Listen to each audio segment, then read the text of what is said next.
Hello, students. Welcome to part 2 of chapter 10, that is Internal Trade, Business Studies.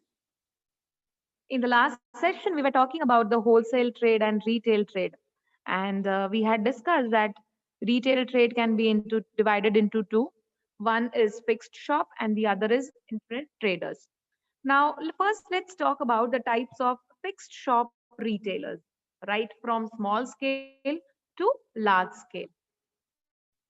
When we talk about small scale retailers, we have general stores, we have specialty shops, we have street stall holders, and second hand shops.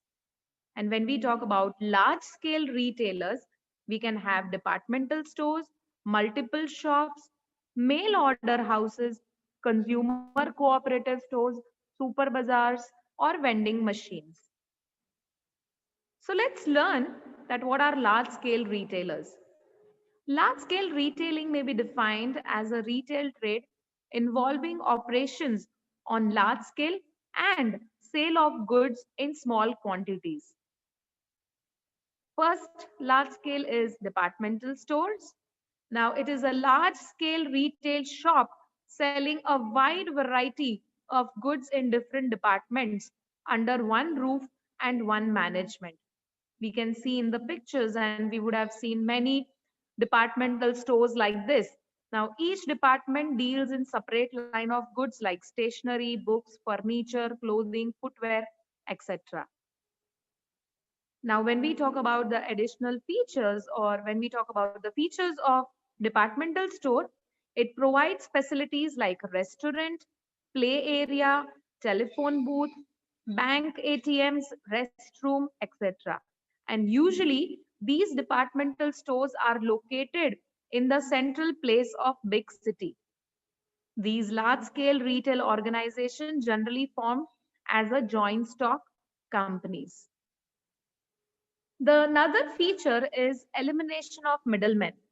They are making their purchases directly from the producers, so there is elimination of middlemen.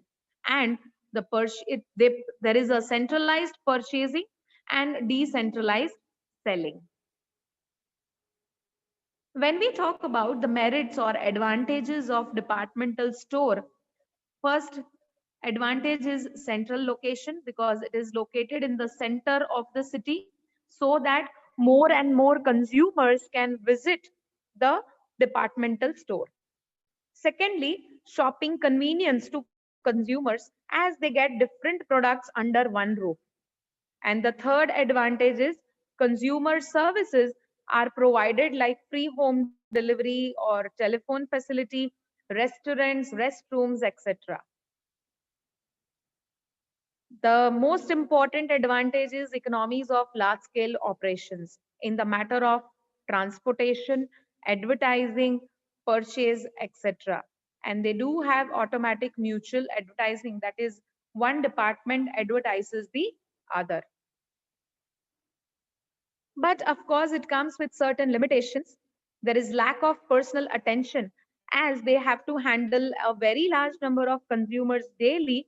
The personal attention cannot be given like how it can take place in case of retail trade. So there is no personal attention or no personal touch.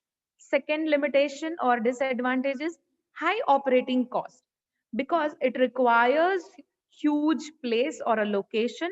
You need to pay salaries to many salespeople, and the rent is also very high. The third limitation is high possibility of loss.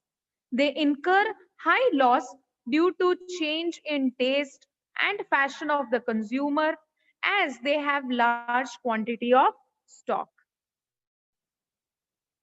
The another limitation is inconvenient location because the central location of the store makes it inconvenient for the consumer who resides away from it. So obviously the only option left for them is retail stores. And also it suffers from traffic problems and parking difficulties. And this kind of departmental stores, it requires huge investment for establishment and maintenance. So this was all about departmental stores. Now let's talk about multiple shops or chain stores. This kind of multiple shops or chain store is a system of branch shop operated under a centralized management, which means that when we say centralized management, control is done, or everything is managed, controlled, and organized from the central location, and which are dealing in similar line of goods. Like, let's say, for example, Bata. Now, branches of this shop are located throughout the nation under the same name and management, and they specialized in one or two line of goods. These multiple shops are organized by the manufacturers to eliminate middlemen. We can take the example of Bata or Bombay Dyeing showrooms, or Big Bazaar, or CCD, that is Coffee Day, KFC, etc. Now, in a multiple shop, there is uniformity in terms of advertisement, window display, and interior display of goods. Now, talking about the features of these multiple shops, the location is very convenient for the consumers, and there is centralized buying and decentralized selling. So when we say centralized management and unified system, which means that the control is in the hand of the head office or the central location, and that will manage all the rest of the other branches or all the other shops. So in short, they have to follow the norms, policies which are framed by the central location. It follows cash and carry principle, so there is no problem of bad debt. There is uniformity in shop design and layout, and there are proper inspection from the head office ensures the smooth functioning. When we see the advantages, there is economies of large scale buying because there is centralized purchase. So that would attract higher discount, low transportation cost, and there is also elimination of middlemen. And they follow cash and carry system. So there is no burden of bad debt. There is also diffusion of risk because loss in one shop may be compensated by the profit in the other shop. Let's say, for example, if there are two shops in different locations, X and Y. X location is doing extremely well in terms of profit, more than what actually it was estimated.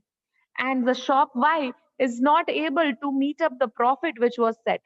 Now, the loss which Y shop has incurred, that can be compensated with the extra or surplus profit which is earned by shop X. So this way, loss in one shop may be compensated by the profits in the other shop.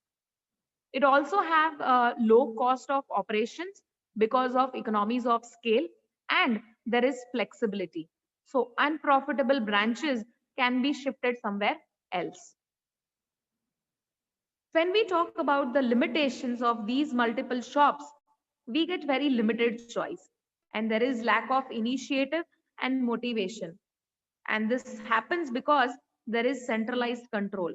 So only less chance for initiatives from the part of the branch managers. They cannot take decisions on their own. And there is no personal contact due to large scale operations. And there is also a risk due to change in taste and preference or passion, which leads to great loss. Now we need to understand that what is the difference between departmental stores and multiple shops. First is location. In case of departmental store, there is central location, and multiple shop, it is not necessary, it could be anywhere.